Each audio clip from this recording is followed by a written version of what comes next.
Assalamualaikum warahmatullahi ta'ala wabarakatuh. Cikgu sambung lagi perkongsian berkaitan dengan sejarah tingkatan 5 bab 2 Perlembagaan Persekutuan.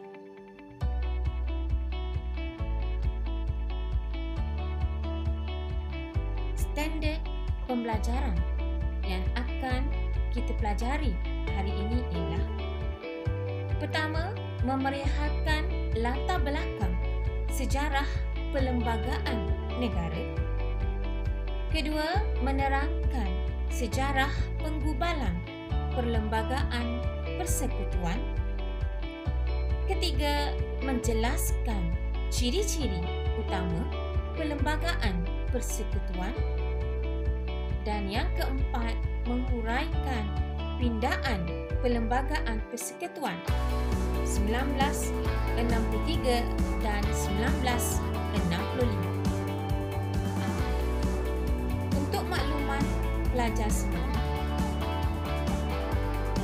terdapat 4 subtajuk dalam bab 2 sejarah tingkatan 5. 2.1 berkaitan dengan latar belakang sejarah perlembagaan persekutuan. 2.2 berkaitan dengan sejarah penggubalan perlembagaan persekutuan. 2.3 ialah ciri-ciri utama perlembagaan persekutuan. Dan tajuk yang terakhir ialah pindaan perlembagaan persekutuan 1963 dan 1965.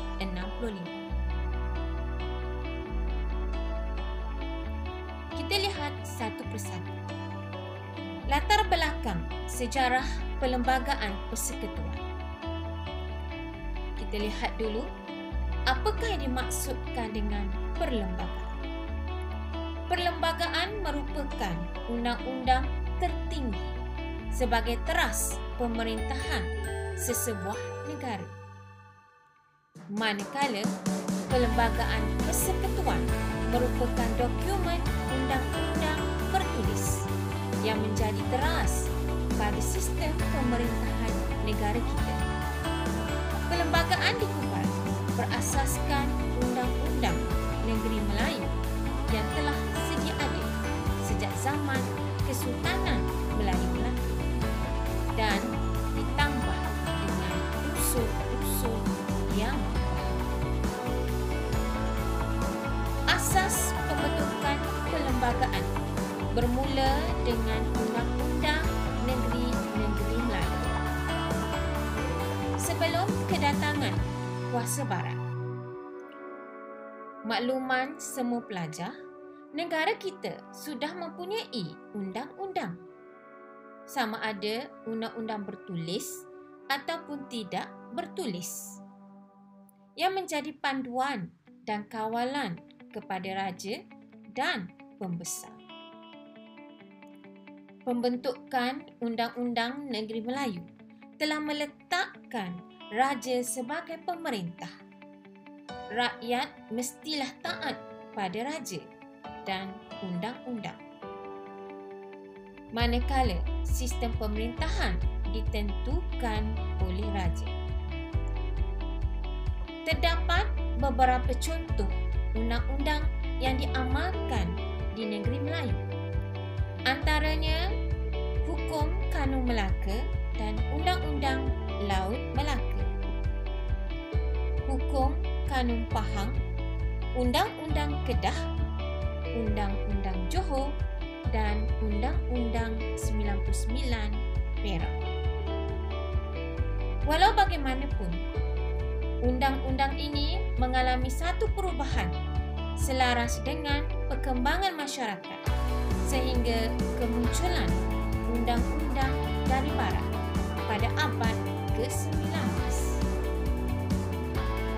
Undang-undang ini dikenali sebagai Undang-Undang Inggeris. Di negeri-negeri Selat, ialah dikenali sebagai Charter of Justice yang digubalkan di England. Antara negeri-negeri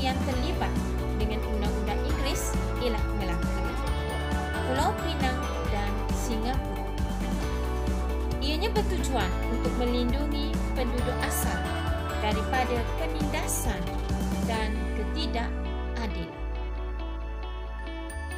Asas pembentukan perlembagaan disambung lagi dengan Undang-Undang Inggeris di Sarawak dan Sabah.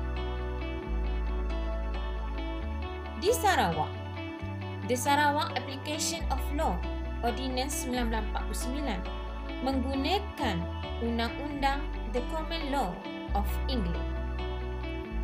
Terdiri daripada Badan Penggubal Undang-Undang, iaitu Council Negeri ataupun Majlis Negeri, yang diketuai oleh Ketua Setiausaha seramai 45 orang. Manakala badan yang kedua dikenali sebagai Majlis Tertinggi, diketuai oleh Gubernur dan dianggotai oleh Ketua Setiausaha, Setiausaha Keuangan dan Peguam Negara. Manakala di negeri Sabah telah memperkenalkan dan menubuhkan undang-undang yang dikenali sebagai Majlis Undangan dan Majlis Kerja yang melaksanakan undang-undang negeri Sabah. Majlis Undangan memberi kuasa kepada Gubernur untuk menggubal undang-undang dan pemerintahannya. Beralih pula kepada tajuk yang kedua, sejarah penggubalan perlembagaan persekutuan. Sejarah penggubalan perlembagaan persekutuan secara kronologinya bermula pada tahun 1877 hingga berakhir 1957, iaitu untuk mencapai kemerdekaan. Tahun 1877, Majlis Negeri Perak dipengerusikan oleh Raja Muda Yusof telah menggubal undang-undang bagi Negeri Perak. Diikuti pula pada 1946, Undang-Undang Negeri-Negeri Selat digubal oleh Majlis Undangan Negeri. Undang-Undang Negeri-Negeri Melayu Bersekutu digubal oleh Majlis Persekutuan, manakala Undang-Undang Negeri Melayu Tak Bersekutu digubal oleh Majlis Negeri. Pada tahun 1948, Perjanjian Persekutuan Tanah Melayu 1948 merupakan titik penting pembentukan persekutuan, iaitu Negeri-Negeri Melayu, Melaka dan Pulau Pinang. Kandungannya berkaitan dengan pentadbiran, kuasa Raja Melayu, perundangan dan kewarganegaraan. Seterusnya, sehinggalah kita merdeka, diperkenalkan Suruhanjaya Rik untuk menggubal Perlembagaan Persekutuan Tanah Melayu yang disesuaikan dengan model Westminster dari Britain. Ianya mula dikuatkuasakan pada 31 Ogos 1957. Kita lihat tajuk seterusnya, 2.3 Ciri-ciri utama Perlembagaan Persekutuan.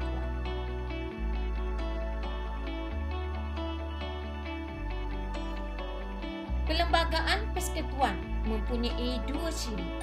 Satu bersifat tradisional dan satu lagi bersifat moden. Kita lihat apakah aspek-aspek penting dalam ciri-ciri tradisional.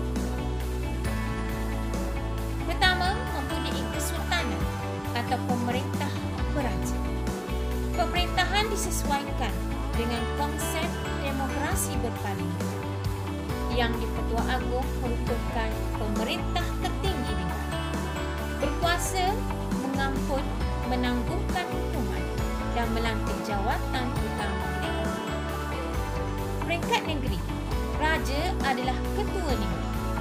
Ianya berkuasa mengampunkan pesalah-pesalah dan menangguhkan hukuman yang telah ditentukan oleh mahkamah, dan perlantikan jawatan utama negeri serta menguniakan anugerah, penghormatan dan bintang kehormat kepada individu yang terpilih. Aspek yang berkaitan dengan agama Islam. Pada zaman British, raja tidak perlu menerima nasihat daripada penasihat British berkaitan dengan hak dan kedaulatan raja, adat istiadat orang Melayu dan agama Islam. Selepas merdeka, agama Islam di bawah raja negeri masing-masing, manakala yang di-Pertua Agong sebagai ketua agama Islam bagi negeri yang tidak beraja. Aspek yang ketiga ialah berkaitan dengan bahasa Melayu.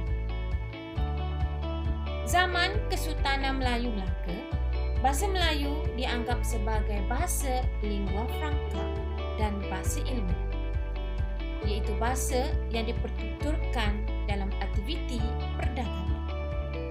Sehingga kini, bahasa Melayu menjadi bahasa kebangsaan dan bahasa rasmi negara.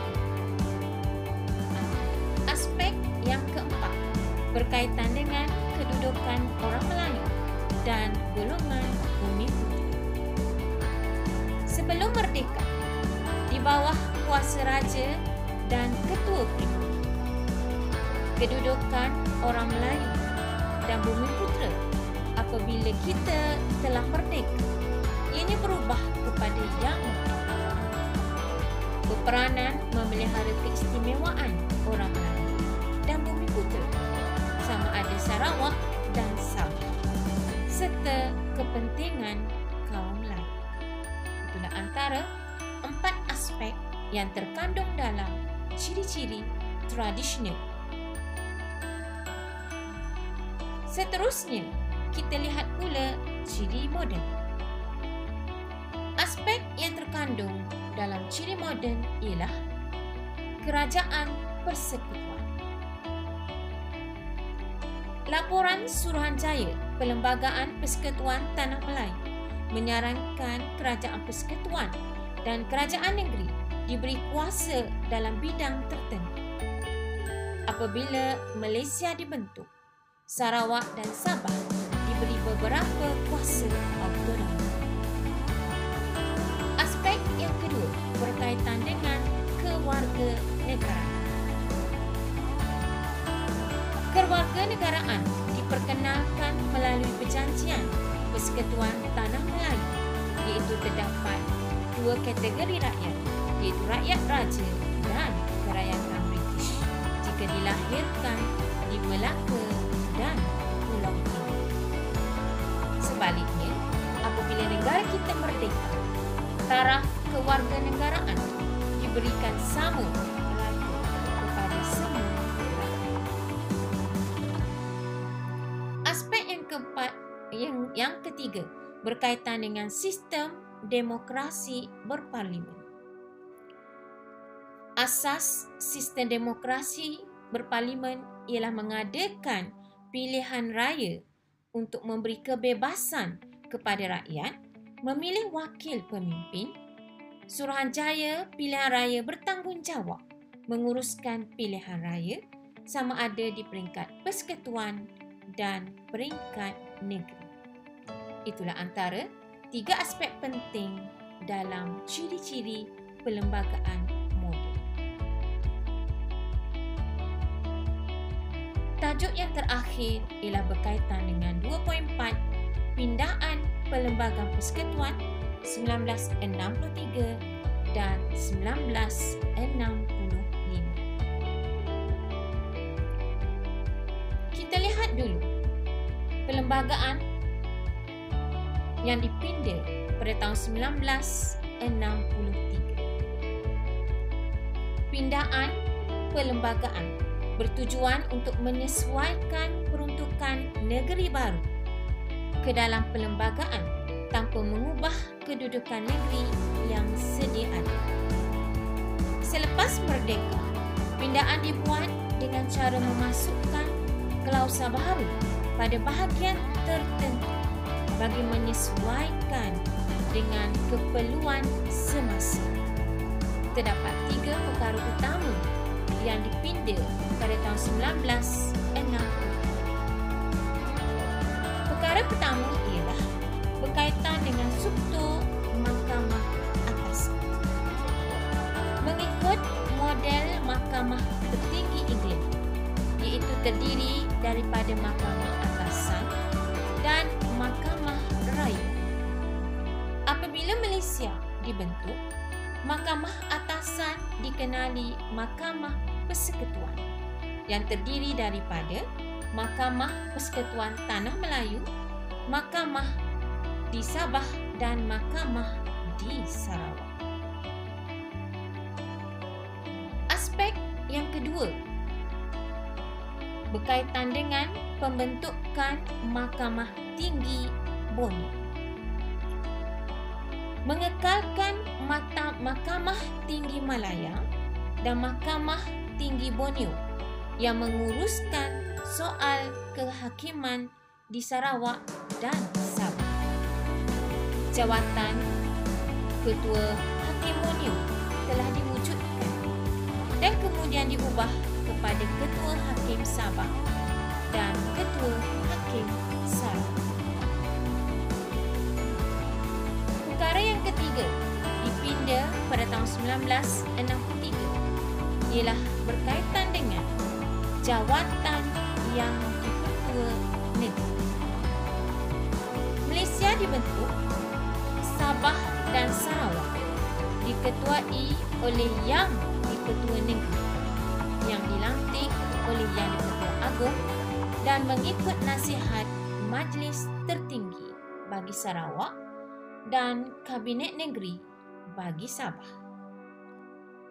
Itulah antara 3 perkara penting yang dipinda dalam perlembagaan pada tahun 1963. Seterusnya, kita lihat pula pindaan yang berlaku pada tahun 1965. Usul pindaan dinamakan Pindaan Singapura di Parlimen pada 7 Ogos 1965. Singapura telah keluar daripada Malaysia dan dimasukkan dalam perlembagaan Malaysia. Contohnya, dari segi immigration, keuangan, hubungan luar negara dan pertahanan. Itulah antara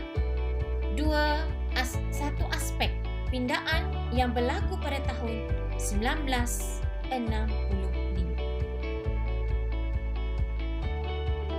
Secara rumusannya, Malaysia sebuah negara unik yang mempunyai perlembagaan berasaskan ciri tradisional dan moden. Kedua-dua ciri ini saling melengkapi antara satu sama lain. Apabila Malaysia dibentuk pada tahun 1963, pindaan dilakukan bagi menyesuaikannya dengan Sarawak dan Sabah. Pindaan perlembagaan yang dilakukan pada tahun 1965 menyaksikan pemisahan Singapura daripada Malaysia. Sebagai rakyat Malaysia, kita bertanggungjawab mempertahankan perlembagaan demi kedaulatan negara. Sebelum cikgu berundur, cikgu menyediakan soalan pengukuhan untuk latihan ulang kaji kepada pelajar-pelajar semua.